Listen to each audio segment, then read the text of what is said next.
Dr. Norberto Weber-Verle estava em férias e hoje sua primeira participação aqui do ano de 2026. Seja bem-vindo, Dr. Norberto. Joia. Bom dia. Muito bom dia, Rafael. Bom dia, Parazinho, os nossos queridos pacientes, amigos, munícipes e toda a nossa região noroeste, macro-região, então norte.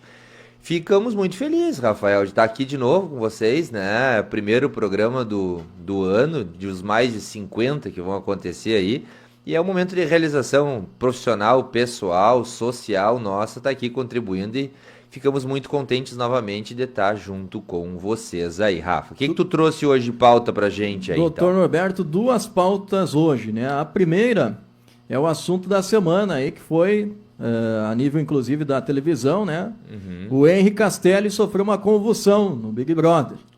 E aí as pessoas começaram a se perguntar o que fazer, como agir num momento como esse, Perfeito. Quando uma pessoa entra em convulsão, doutor. Excelente, acho que essa é uma notícia que vem muito a calhar, justamente porque a convulsão é nada mais do que uma manifestação motora, ou seja, umas contrações dos braços, das pernas, né, de uma doença chamada epilepsia, né? Então a convulsão é uma das manifestações da epilepsia, que é uma doença não rara, Rafael, uma doença bastante prevalente, aliás, 1 a 2% da população tem epilepsia. Então, dificilmente um de nós não conhece alguém que seja epiléptico. Muitas vezes, esse alguém não conta, não deixa claro, mas os fármacos estão aí sendo muito utilizados e as doenças em consultório cada vez mostram a sua cara e a sua vez.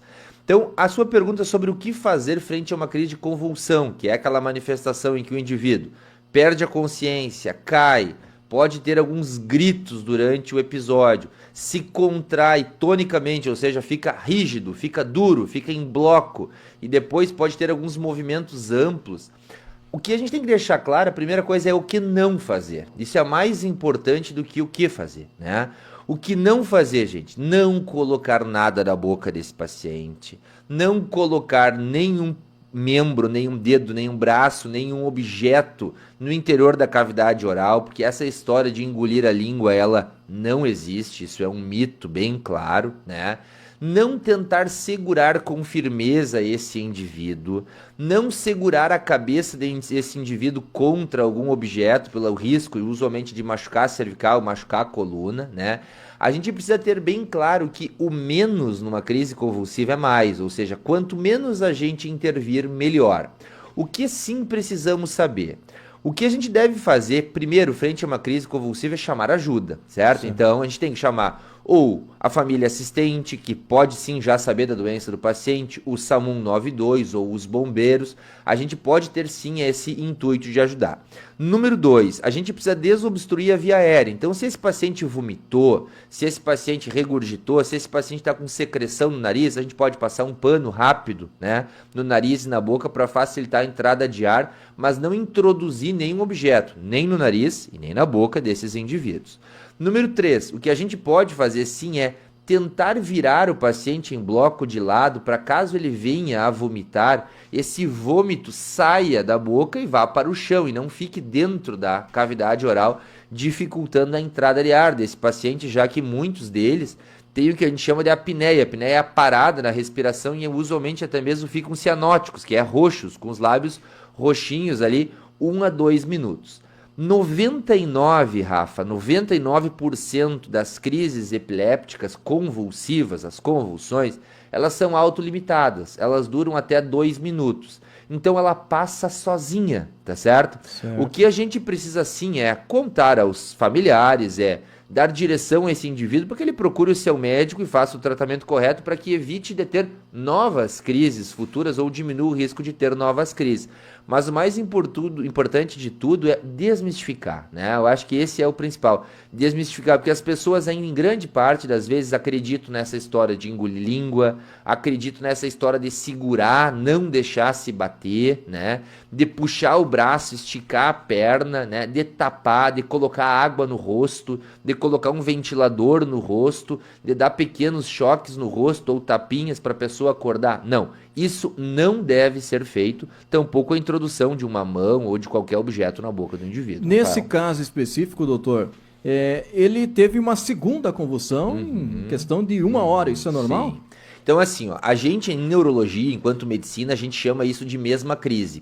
Todas as crises que acontecem no intervalo de 24 horas, elas pertencem a um mesmo perfil, tá certo, né? Que é uma crise convulsiva prolongada com um intervalo entre a crise, né? Claro que para um indivíduo leigo, olha, ele teve uma manifestação convulsiva, depois ele teve outra manifestação convulsiva, mas vamos deixar claro que o que aconteceu no meio entre uma e outra foi apenas um alentecimento, ou seja, um abrandamento. Né? A crise ficou mais leve, ela desapareceu às vistas, aos olhos, mas com certeza no cérebro o disparo continuou existindo de tal maneira que daqui a pouco ele se intensificou de novo e apareceu a convulsão. Então, crises no intervalo de 24 horas, elas são interpretadas como a mesma crise. Eu sei sim que o paciente teve duas manifestações convulsivas, mas de um mesmo fenômeno epilético que estava provavelmente ou maltratado ou não descoberto ainda, né?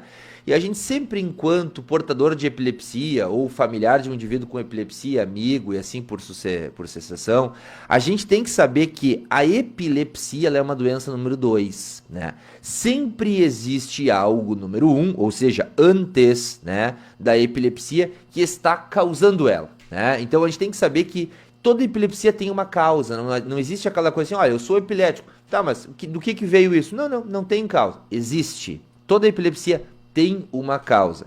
As causas mais comuns envolvem falta de oxigenação no nascimento, infecções crônicas como meningites na infância, traumatismo craniano, por exemplo, sendo vítima de agressão ou choques com a cabeça ou usualmente acidentes de carro, acidentes vasculares isquêmicos ou hemorrágicos, alterações genéticas. Então a gente precisa estar claro que a epilepsia sempre tem uma causa. Se alguém esteja nos escutando e não sabe a sua causa de epilepsia, esteja atento, que a gente precisa saber a causa número 1 justamente para dar um melhor direcionamento para esse tratamento. Qual é o exame que a pessoa faz para identificar e qual é o tratamento? Joia. Então, assim, os exames clássicos que são feitos para investigar uma doença chamada epilepsia envolvem um tripé, né? Ressonância magnética para quê? Para afastar malformações cerebrais do nascimento, tumores cerebrais, alterações isquêmicas, derrames, alterações eventualmente hemorrágicas e assim por sucessão ou conseguinte. Número 2, eletroencefalograma. Para a gente poder estudar nos mais de 20 pontos do cérebro o padrão de eletricidade. Saber se essa epilepsia é num local específico do cérebro ou todo o cérebro está com um aumento da circuitaria elétrica, né? E para poder justamente fazer a melhor adequação farmacológica. E em determinados casos a testagem genética, ou seja, a colheita do DNA celular para avaliar se existe alguma anormalidade genética que possa dar uma síndrome epilética severa e dar usualmente sequelas. Uma coisa que tem que ser bastante batida e enfatizada, gente, é que crises epilépticas curtas e autolimitadas muito raramente ou dificilmente vão deixar sequelas. Agora, uma epilepsia maltratada, frequente, com crises diárias ou quase diárias, ou quando o paciente faz uso irregular da medicação e acaba tendo oscilações do padrão elétrico muito grandes dentro do cérebro, isso sim pode causar consequências, né? E a gente tem que também ter ciência de que um indivíduo epilético tem que tomar uma cautela, inclusive pela legislação brasileira, com algumas situações, né, Rafa? Uma delas, por exemplo, é a direção automotiva, né? Então, depois de uma circuitaria elétrica exacerbada, como é uma crise convulsiva que aconteceu com o ator ali, ele está contraindicado dirigir automóvel 6 meses, né? Isso é uma coisa que tem que ser bem claro e ser tratado esses 6 meses para a convulsão que ele teve, né? Outra coisa, e quem natação. tem continuamente as convulsões? Quem tem continuamente convulsões está contraindicado a direção automotiva, né? Está contraindicado pela legislação brasileira e também por recomendação médica, né?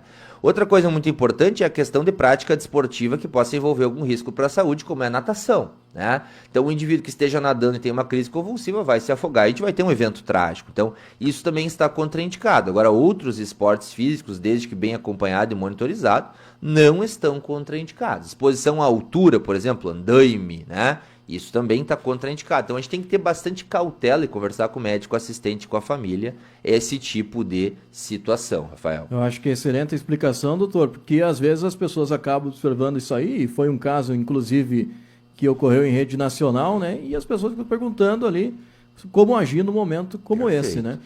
Outro assunto importante que a gente separou para hoje aqui, doutor Norberto, é o inédito tratamento da doença de Alzheimer. É um novo medicamento aprovado. Isso. Então, assim, interessante essa colocação que tu trouxe, assim, ó, gente. Esse é um remédio, o lecanemab, que é o Leqembi, o nome comercial dele.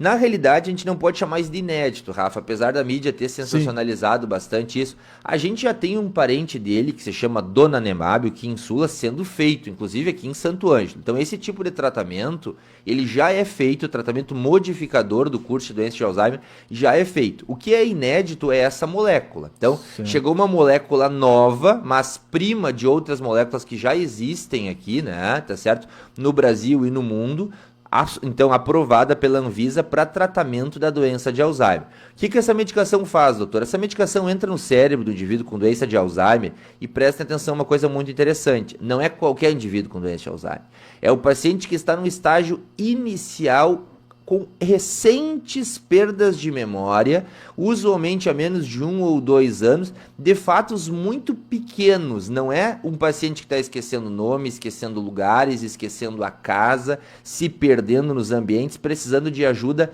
intrínseca de terceiros. Não, é um indivíduo que às vezes está até mesmo em estágio pré-demencial, ou seja, está diminuindo recentemente a velocidade do processamento, certo, né?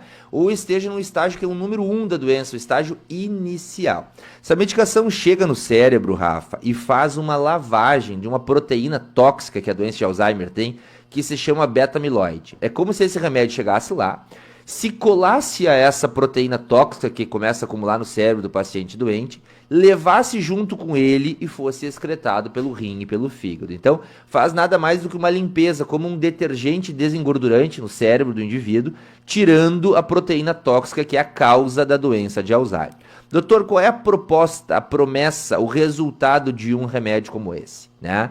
Essa é uma pergunta que vem muito no consultório. É a diminuição da velocidade piora, ou seja, não é, gente, a cura ainda da doença de Alzheimer, mas é um tratamento muito bacana, muito efetivo, muito assertivo e muito eficaz para indivíduos que estejam iniciando a doença. Por isso que eu sempre bato nas entrevistas aqui na Rádio Santo Ângelo e mundo afora aí, na necessidade de a gente procurar auxílio logo que estejamos com sintomas. Porque no momento que a gente já está com grande prejuízo, os remédios modificadores do curso de doença já não funcionam a ponto de diminuir drasticamente a velocidade. Esse é um remédio, Rafael, que retarda em 35% a velocidade da doença. Então, se tu, por exemplo, tivesse os teus 70 anos, tivesse agora iniciando uma diminuição da velocidade da memória, diminuindo um pouquinho a capacidade tua de perceber as coisas, entender piadas, lembrar das atitudes, tu teria 35% menos de velocidade de doença. Ou seja, se tu ficaria demente por completo, com uma necessidade de auxílio em 10 anos, tu ficará com 13,5 anos, por exemplo, né? Então, retarda a doença, sim. Esse medicamento não está no mercado ainda, ele foi aprovado. Aprovado. Muito bem. Mas o primo dele, que esse nome desse medicação que tu perguntou, se chama lecanemab. Então grave um final, ó. Lecanemab, é o Leqembi, né? O primo dele, que é o donanemab, que funciona tão bem quanto ele, está em Santo Ângelo, está sendo infundido. São medicações feitas na veia uma vez ao mês, então é evidente e existente esse tipo de tratamento aqui. Então entrou um primo, né? É um novo remédio de algo que já existe no Brasil, Rafa. E quando falamos em Alzheimer aqui, quero citar também o nosso cientista santo-angelense, o Eduardo Zimmer, né, que está com estudos bastante técnicos e avançados aí em relação ao Alzheimer, né, doutor? Perfeito. Não, Eduardo Zimmer é um cientista muito bacana, pesquisador, né? Então a gente tem muito respeito a esses profissionais que são justamente esses bioquímicos, pesquisadores, cientistas, biólogos que fazem as moléculas no laboratório para a gente, enquanto médico, cursar com esses arsenais, né, e ter essas armas para utilizar com os nossos pacientes, Rafa. Muito bem. Dr. Norberto Weber-Verli, sua participação aqui no Rádio Visão. Foi novamente uma aula aí, os nossos ouvintes internautas que nos acompanham aqui pelo rádio e também pelo nosso Facebook, né? Lá no consultório, acho que o pessoal fica assistindo lá também, né? Com certeza. Queridos, muito obrigado. Obrigado, Parazinho. Obrigado a toda a direção da rádio, Rafael, por esse excelente momento aí. E desejo um excelente final de semana a todos vocês, meus queridos pacientes. Um abraço do Dr. Norberto.